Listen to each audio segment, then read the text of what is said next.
आज हम चैप्टर के दूसरे टॉपिक यानी कि फीचर्स ऑफ डेमोक्रेसी के बारे में जानेंगे। जैसा कि हमने डेमोक्रेसी के पहले फीचर के बारे में बताया था कि the final decision making power must rest with those elected by the people. इस लाइन को समझने के लिए हम अपने ही पड़ोसी देश का एग्जाम्पल लेते हैं। अरे वही जो बगल में है ना, अपना पाकिस्तान, छोटा मोटा देश। हुआ ये था कि अक्टूबर 1999 में army chief general Pervez Musharraf ने अपने लीडरशिप में मिलिट्री के हेल्प से वहाँ के डेमोक्रेटिक गवर्नमेंट को गिराकर खुद को वहाँ का चीफ एग्जीक्यूटिव डिक्लेयर कर दिया और बाद में खुद को ही प्रेसिडेंट भी घोषित कर दिया। प्रेसिडेंट बनने के बाद अगस्त 2002 में एक लीगल फ्रेमवर्क ऑर्डर इशू किया जिसकी खासियत दो थे। पहला ये कि ये ऑर्डर प्रेसिडेंट को चाहे वो नेशनल हो या प्रोविंशियल दोनों असेंबलीज को डिसमिस करने का पावर दे देता था। और दूसरा कि पाकिस्तान में जो भी सिविलियन कैबिनेट था उसको सुपरवाइज करने का, उसको नेतृत्व करने का पावर नेशनल सिक्योरिटी काउंसिल को मिल गया। और ये काउंसिल जो है वो मिलिट्री ऑफिसर्स के द्वारा रन करवाया जाता था। पाकिस्तान की सत्ता में जनरल द्वारा किए गए लगातार बदलाव से वहाँ की जनता बहुत गुस्से में थी और उस गुस्से को शांत करने के लिए जनरल ने एक दिमाग लगाया और पाकिस्तान में नेशनल और प्रोविंशियल असेंबलीज के लिए इलेक्शन हेल्ड करवाया। इलेक्शन में जीते मेंबर्स को उन्होंने कुछ पॉलिटिकल पावर भी दिया, लेकिन जनरल परवेज मुशर्रफ ने यहाँ अपना दिमाग कुछ ज़्यादा चलाया और अंतिम निर्णय हमेशा अपने पास ही रखा। मतलब ये कि चुने हुए जो रिप्रेजेंटेटिव्स थे वो कुछ भी लॉ बनाते या कोई भी नियम लगाते उसको कम्प्लीटली बदल देने का अधिकार, वो नियम लागू होगा या नहीं होगा, इसका अधिकार अभी भी जनरल ने अपने पास ही रखा था। मतलब कि फाइनल डिसीजन लेने का पावर किसी इलेक्टेड रिप्रेजेंटेटिव के हाथ में ना होकर मिलिट्री के दम पर सत्ता में आए हुए जनरल परवेज मुशर्रफ के हाथ में थी। इसी एक कारण से पाकिस्तान में इलेक्शन होते हुए भी वहाँ की गवर्नमेंट डेमोक्रेटिक गवर्नमेंट नहीं थी। पाकिस्तान डेमोक्रेसी के पहले फीचर को ही अपने देश में इम्प्लीमेंट नहीं कर पाया, तो हम कैसे कह सकते हैं कि वो डेमोक्रेटिक गवर्नमेंट वहाँ पर रन कर रही है। तो इससे क्या समझ में आता है कि जब तक, ध्यान दीजिएगा, कि जब तक फाइनल डिसीजन लेने का पावर कंट्री के सिटीजन्स के द्वारा चुने गए इलेक्टेड मेंबर्स के हाथ में है तभी तक उस देश की गवर्नमेंट डेमोक्रेटिक गवर्नमेंट कहलाएगी। हिंदी में कहे तो वहाँ की सरकार लोकतांत्रिक तभी होगी जब अंतिम निर्णय लेने का अधिकार जनता द्वारा चुने गए शासक के हाथ में हो। अब बारी आती है हमारे दूसरे फीचर्स की, जो कहता है our democracy must be based on a free and fair election where those currently in power have a fair chance of losing. मतलब ये कि वही कंट्री डेमोक्रेटिक कहलाएगी जिसके इलेक्शन में किसी भी पार्टी की जीत सुरक्षित ना हो, कोई पार्टी हमेशा ना जीते। जितना अवसर इलेक्शन जीतने के लिए पहले पावर में रह रही पार्टी को मिले उतना ही अवसर किसी नई पार्टी को भी मिले, और हो रहे इलेक्शन में भी किसी पॉलिटिकल पार्टी का दबदबा ना होना चाहिए।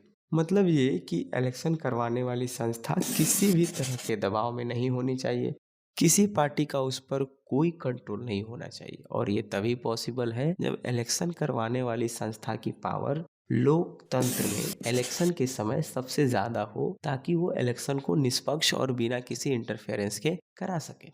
एक कंट्री है मेक्सिको। 1930 में जब ये देश आज़ाद हुआ तो वहाँ हर साल 6 साल में एक इलेक्शन होता था और एक प्रेसिडेंट चुने जाते थे। लेकिन 2000 के बाद एक चीज़ नोटिस की गई कि जो भी इलेक्शन हुआ उसमें केवल एक ही पार्टी PRI हमेशा जीत हासिल करती थी। ऐसा नहीं था कि वहाँ के इलेक्शन में कोई दूसरी पार्टी कॉन्टेस्ट नहीं करती थी, लेकिन 2000 के बाद कोई दूसरी पार्टी कभी जीती ही नहीं। तो सवाल ये है कि ऐसा क्या होता था कि हमेशा जीत PRI पार्टी की ही होती थी। दूसरे शब्दों में कहे तो उस पार्टी की जीत सुरक्षित रहती थी। ठीक है, चाहे कोई भी पार्टी इलेक्शन में कॉन्टेस्ट करे, जीतती हमेशा PRI थी। इसका सीधा सा मतलब तो यही बनता है कि उस पार्टी की जीत पहले से सुरक्षित रहती थी। तो मामला ये था कि PRI पार्टी जीतने के लिए बहुत गंदे ट्रिक्स अपनाती थी। अब गंदा का बहुत ज़्यादा मतलब होता है, लेकिन यहाँ पर गंदा इसीलिए कि ये पार्टी स्कूल के टीचर्स से ज़बरदस्ती उनके पार्टी के कैंडिडेट को वोट देने के लिए पेरेंट्स से कहलवाती थी। ये कहती थी कि भाई जो भी पेरेंट्स है बच्चे के उनसे कहिए कि पीआरआई पार्टी बेस्ट है, उनको वोट दे। दूसरा, पीआरआई अपने कैंडिडेट के कैंपेन के लिए बहुत ज़्यादा पैसा खर्च करती थी।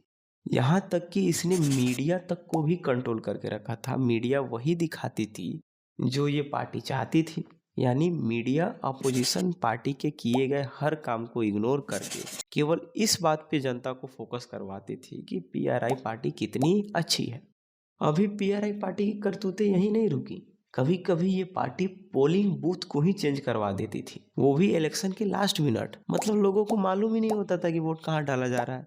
अब आप तनिक सोच के हमको बताइए कि क्या मैक्सिको के सिटीजन्स अपने रूलर को चुनते थे या वहीं की पीआरआई पार्टी ऐसा करने के लिए उनको मजबूर करती थी। पीआरआई पार्टी ऐसी स्थिति पैदा करती थी जिससे लोगों के पास सिवाय उनके पार्टी कैंडिडेट को वोट देने के अलावा कोई ऑप्शन ही नहीं मिल पाता था। तो इससे क्या समझ में आ रहा है? यही कि इस देश में इलेक्शन होता तो था लेकिन फेयर इलेक्शन नहीं होता था। तो इससे क्लियर हो रहा है कि डेमोक्रेटिक गवर्नमेंट वो जिसमें इलेक्शन फ्री भी हो और फेयर भी हो। साथ ही अपोजिशन पार्टी को भी जीतने का उतना ही अवसर मिले जितना कि पीछे की जीती हुई पार्टी को मिल रहा है। तीसरा फीचर है कि each adult citizens must have one vote and each vote must have one value. अब इस लाइन का मतलब साफ है। चाहे आप किसी भी जाति से बिलोंग करते हो, कोई भी धर्म को मानने वाले हो, या आप स्त्री हैं या पुरुष हैं, या चाहे आप तीसरी जाति ट्रांसजेंडर ही क्यों ना हो, आप रोड साफ करने वाले सफाई कर्मी हो या प्रधानमंत्री हो, या आप चाहे इस देश के आईएएस ही क्यों ना हो, आप कुछ भी हो, कोई भी काम करते हो, अगर आप यूनिवर्सल अडल्ट फ्रेंचाइजी के नियम से अडल्ट हैं तो आप सभी के वोटों की वैल्यू सेम ही होगी और आप सभी एक इलेक्शन में केवल एक बार ही वोट डाल सकते हैं। माने कि इलेक्शन के समय भिखारी और नेता दोनों का औकात बिल्कुल सेम, दोनों वोट डाल सकते हैं, दोनों की वोट की वैल्यू भी सेम रहेगी, यानी कि उनकी औकात वोट के समय बराबर गिनी जाएगी। अब आते हैं अपने लास्ट फीचर पर जो कहता है a democratic government rules with in limits set bye constitution law and citizens right. अभी तक अपन लोग ने जाना कि चुनाव के समय क्या होना चाहिए और क्या नहीं होना चाहिए, लेकिन ये बताइए क्या इतना पर्याप्त है? क्या डेमोक्रेसी को, लोकतंत्र को जांचने के लिए, परखने के लिए केवल इलेक्शन पर नज़र डालना ज़रूरी है, या ये भी देखना ज़रूरी है कि चुनाव के पहले और चुनाव के बाद में क्या होता है? कहने का मतलब है कि मान लीजिए चुनाव हुआ, कोई व्यक्ति ने जीत हासिल की और सत्ता पे बैठ भी गया। अब वो अपनी पावर का यूज करके जब चाहे कॉन्स्टिट्यूशन को बदलवा दे या कुछ ऐसा नियम लगवा दे जिससे वो और ज़्यादा पावरफुल बन जाए, या अपने विरोधियों के अधिकारों को कम कर दे, या एक तरह समझिए कि ख़त्म ही कर दे।